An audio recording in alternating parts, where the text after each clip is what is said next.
সবাইকে আসসালামু আলাইকুম। এটা বলা যায় যে আমার প্রথম ভিডিও আফটার এন্টারিং ইউএসএ। তো আমি ইউএসএ আসছি মাত্র বলা যায় যে 3 মাস শেষ করেছি আলহামদুলিল্লাহ। এখন আমার ফার্স্ট সেমিস্টারও প্রায় শেষের দিকে। এনিওয়ে আমি পিএইচডিতে জয়েন করেছি জর্জিয়া সাউদার্ন ইউনিভার্সিটি ইউএসএতে। তো আমার আসলে কিছু মেসেজ ছিল যে আমার ছোট ভাই ব্রাদার যারা আন্ডার গ্রেড বা হচ্ছে মাস্টার্সে পড়তেছে, এরকম ক্যারিয়ার প্ল্যানিংয়ের ক্ষেত্রে আসলে আমরা অনেক কিছু ভাবি বা অনেক কিছু চিন্তা করি যে আমি আসলে কি করব, বা স্পেশালি হায়ার স্টাডির ক্ষেত্রে আমরা চিন্তা করি যে হায়ার স্টাডি কোথায় যাব, এই দেশ ভালো নাকি ওই দেশ ভালো, এই দেশে সবাই যায় জন্য আমাকেও যেতে হবে। মানে এই যে একটা দ্বিধাদ্বন্দ্ব শুরু থেকেই, বা হায়ার স্টাডিংয়ের প্ল্যানিংয়ের ক্ষেত্রে আমরা চিন্তা করি যে আমার কি করা উচিত আসলে। তো ওইখানে ব্যাপারগুলো হচ্ছে আমরা যে থিঙ্ক করি আর কি, আমাদের যে অ্যাজ এ হিউম্যান আমাদের যে থিঙ্কিং ক্যাপাবিলিটি, আর আমি বলবো যে আমাদের আন্ডারগ্রেড স্টুডেন্টদের বেশিরভাগ ক্ষেত্রে দেখা যায় যে আমাদের মাইন্ডটা খুব ডেসপারেট থাকে কম্পারেটিভলি, যে আমরা আসলে যদি সহজ বাংলায় বলি যে আমরা আসলে সব খেতে চাই আর কি। বেশিরভাগ ক্ষেত্রে, সবাই না, এক্সেপশনাল কেস আলাদা ব্যাপার। যে এইখানে যদি আসলে ক্যারিয়ার প্ল্যানিংটা যদি স্টার্টিংয়ে ভুল হয়, সেটা অনেক কঠিন হয়ে যায় পরবর্তীতে কামব্যাক করা।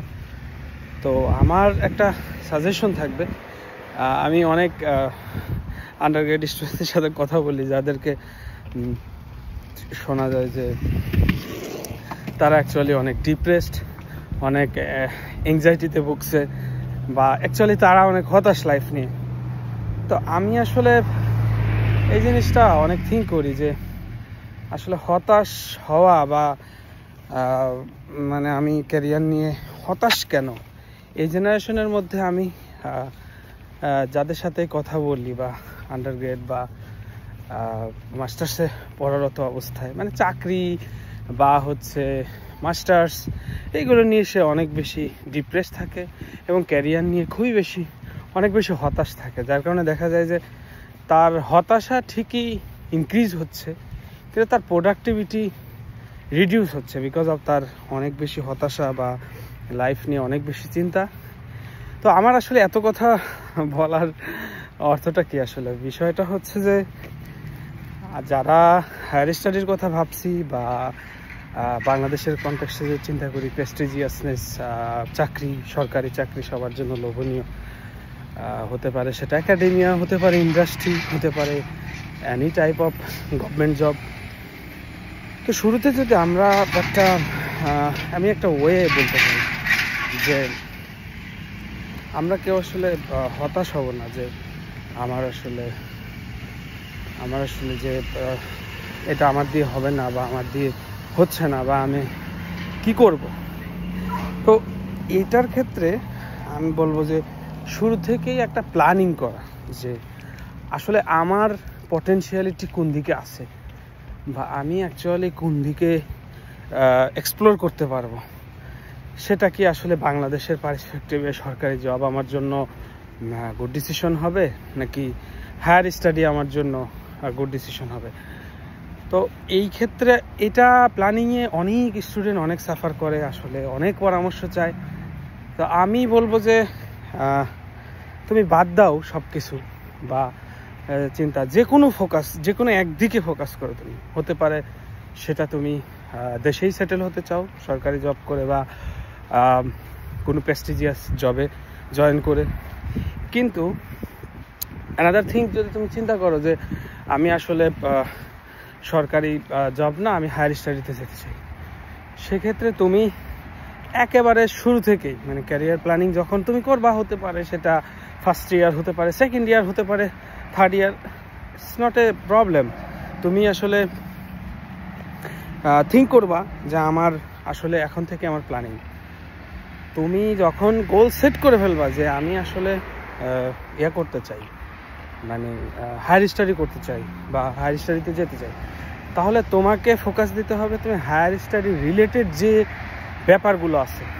হতে পারে হায়ার স্টাডির ক্ষেত্রে আমরা জানি সবারই ল্যাঙ্গুয়েজ টেস্ট পরীক্ষা দিতে হয়, ম্যাক্সিমাম ক্ষেত্রে হচ্ছে IELTS, TOEFL, GRE, what ever, যে কোনো ধরনের ইয়ে।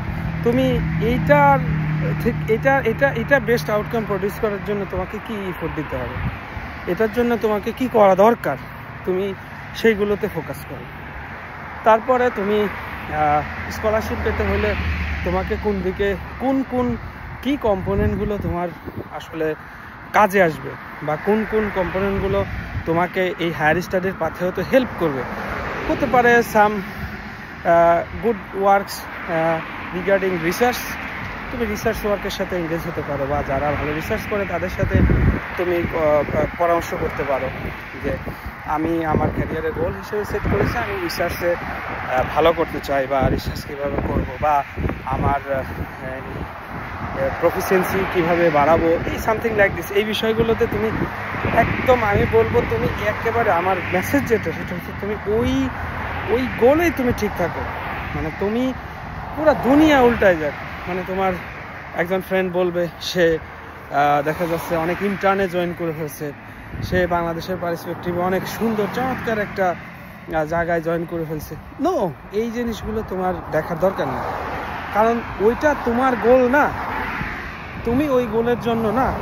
তোমার গোল হচ্ছে তুমি সেট করছো যে আমি হায়ার স্টাডিতে যেতে চাই এবং আমি আমার ক্যারিয়ারটাকে ওইখানে এক্সপ্লোর করতে চাই। অতএব তোমার কোন বন্ধু কোথায় জয়েন করতেছে, কোথায় কি করতেছে, সে কি করে ফেললো, কত টাকা স্যালারিতে জয়েন করলো, doesn't matter for you.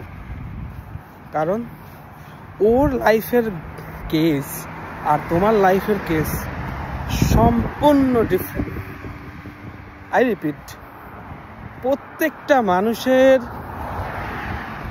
Career গোল, প্রত্যেকটা মানুষের লাইফের কেস কিন্তু ডিফারেন্ট।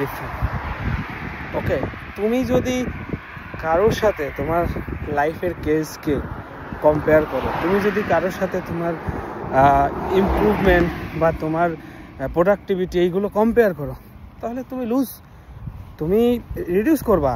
কারণ এটা দরকার নাই। সামটাইমস হয়তো কম্পারিজনে অনেক সময় ভালো কিছু আসে, কিন্তু নেগেটিভিটি অনেক সময় বেশি হয়।